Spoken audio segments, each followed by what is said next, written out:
বাইডেনকে পদত্যাগ করে কমলাকে প্রেসিডেন্ট করার প্রস্তাব। সম্প্রতি এক বিতর্ক সভায় মার্কিন প্রেসিডেন্ট জো বাইডেনকে ইস্তফা দেওয়ার আহ্বান জানিয়েছেন তারই প্রশাসনের সাবেক কর্মী জামাল সিমন্স।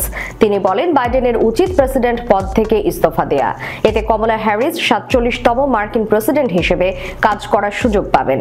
এর মধ্য দিয়ে যুক্তরাষ্ট্রের নারী প্রেসিডেন্ট হওয়ার পথ সুগম হবে। রোববার মার্কিন গণমাধ্যম CNN আয়োজিত এক বিতর্ক সভায় এই মন্তব্য করেন তিনি। এরপর তিনি নিজের সামাজিক যোগাযোগ মাধ্যম হ্যান্ডেলেও অনুরূপ দাবি তোলেন।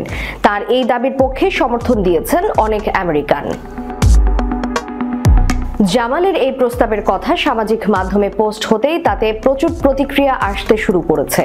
তাদের মধ্যে অনেকেই সহমত প্রকাশ করেছেন জামালের সাথে, তবে কেউ কেউ আবার ভিন্ন মত পোষণ করেছেন। উল্লেখ্য, এবারের প্রেসিডেন্ট নির্বাচনে ট্রাম্পের কাছে পরাজিত হয়েছেন কমলা। তবে প্রশাসনিক ক্ষেত্রে যথেষ্ট অভিজ্ঞতা রয়েছে কমলার। বাইডেনের আমলে ভাইস প্রেসিডেন্ট থাকাকালীন বিভিন্ন সময়ে তা প্রমাণ করেছেন তিনি। এমনকি এবারের নির্বাচন থেকেও বাইডেন সরে দাঁড়ানোর পর দলীয় প্রার্থী হিসেবে কমলার নাম প্রস্তাব করেছিলেন বাইডেন নিজেই। আমেরিকা এখনো পর্যন্ত কোনো নারী প্রেসিডেন্ট পায়নি। কমলা এবার জিতলে তিনি হতে পারতেন যুক্তরাষ্ট্রের প্রথম নারী প্রেসিডেন্ট, তবে তা হয়নি।